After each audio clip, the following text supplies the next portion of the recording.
maison et qui les revend, décide de devenir famille d'accueil suite à certains événements et il se renseigne sur les enfants pour qui ils peuvent devenir famille d'accueil et ils ont le coup de cœur, si je peux dire ça comme ça, pour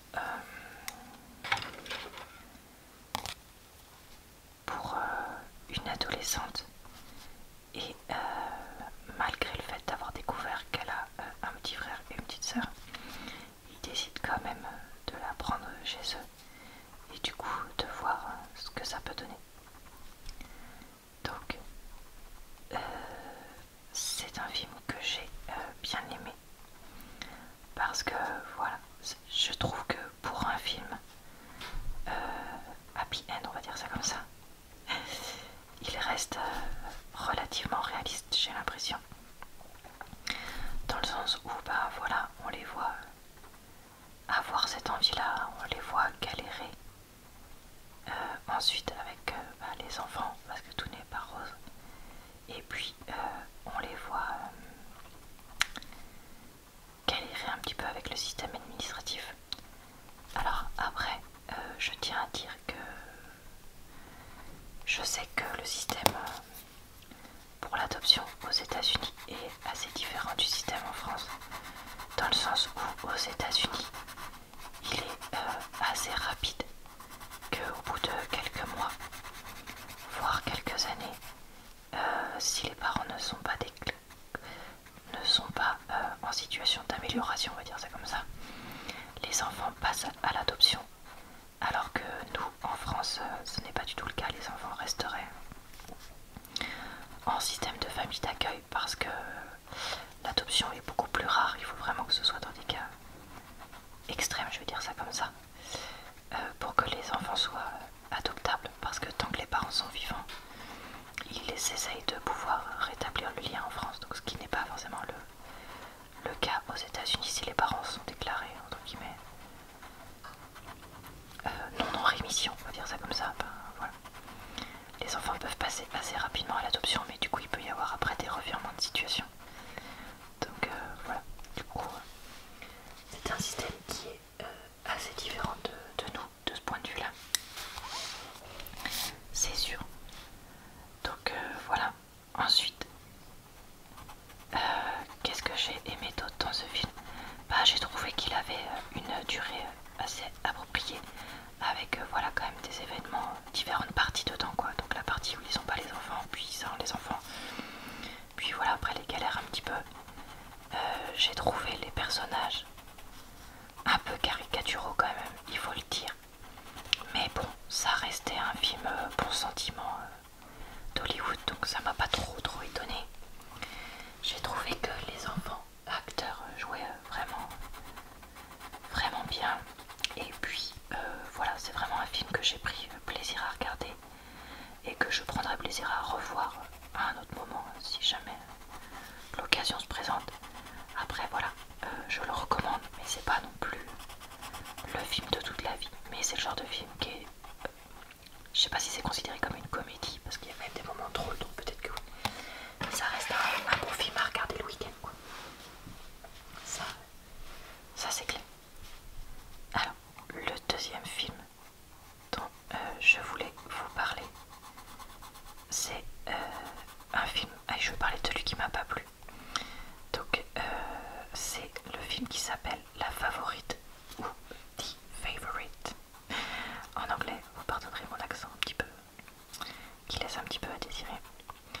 Alors je n'ai pas aimé ce film. L'histoire, de ce que j'en ai compris, parce que je ne l'ai pas regardé en entier, j'ai regardé à peu près la moitié, c'est donc une femme qui est la favorite de la reine d'Angleterre, de je sais pas quelle reine, je sais pas quand parce que c'est pas précisé. Donc voilà, on suit un petit peu ce qu'elle fait à la cour, etc. Et elle a une lointaine parente qui arrive déshéritée, qui du coup deviennent serviteurs, je crois qu'on disait comme ça, et qui ensuite, suite à différentes choses, et notamment parce qu'elle a quand même reçu un petit peu une éducation,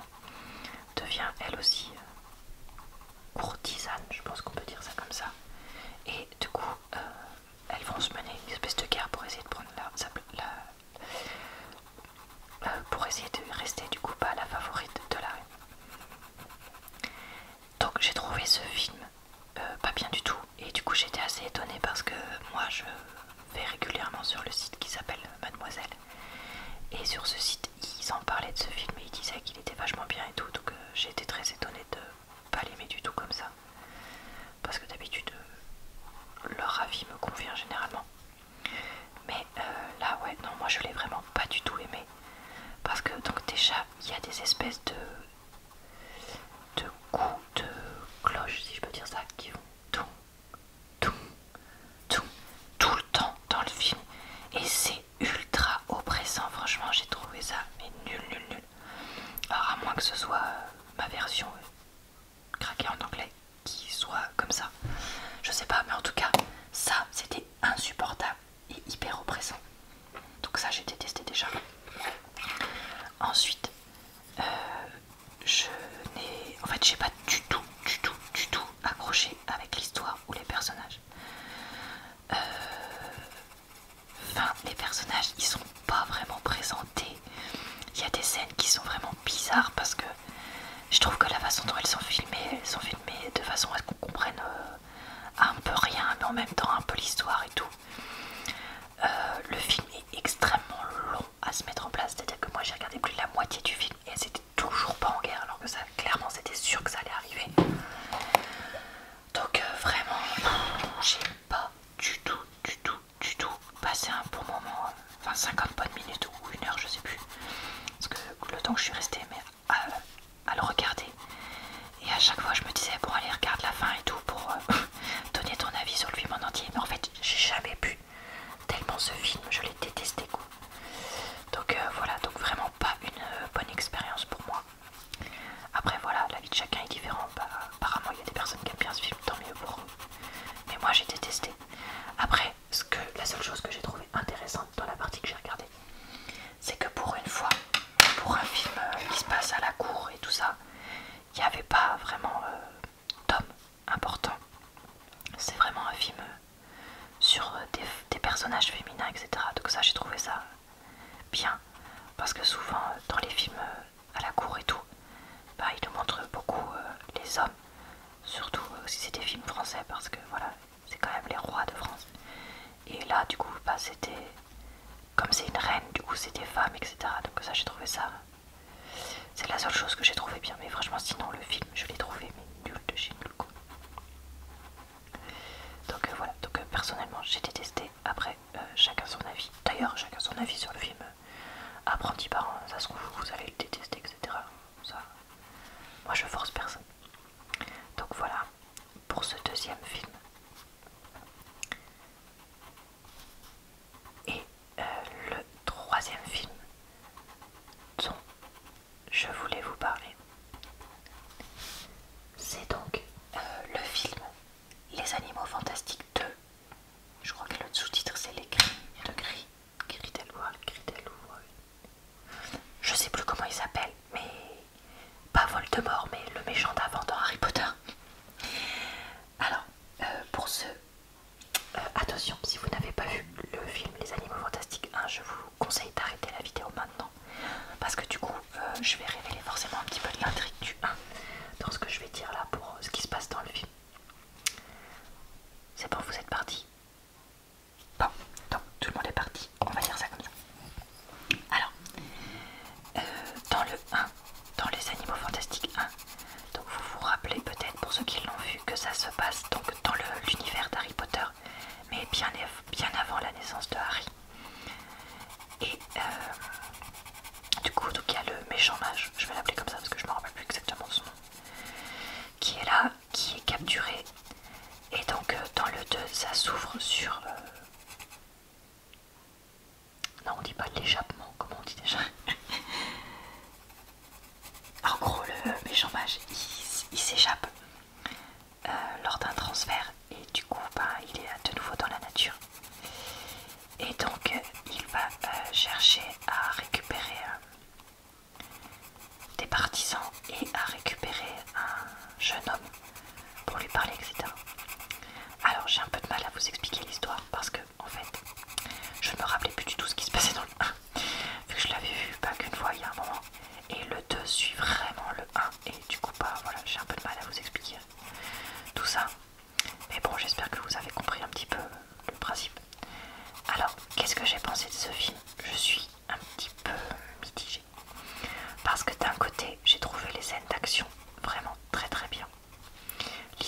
et archi fouillé, etc. D'un autre côté, j'ai trouvé qu'il se passe pas grand chose à part bah voilà, le méchant mage qui s'échappe et qui fait un peu des crimes et tout. J'ai trouvé que pour le personnage principal, donc du coup qui collectionne les animaux fantastiques, à part un peu des histoires de cœur, il se passe vraiment pas grand chose. Que dans l'histoire du monde magique, bon bah voilà, il y a les méchants qui sont là, qui cherchent des partisans et tout ça, mais à part ça il se passe pas grand chose. Et du coup j'ai été un petit peu déçue. La seule chose qui se passe, c'est un peu la révélation à la fin. Du coup je vais pas vous la dire sur le garçon là qui cherche. Je vais pas vous dire ce que c'est pour pas trop vous spoiler le film. Mais bon voilà, j'ai été au final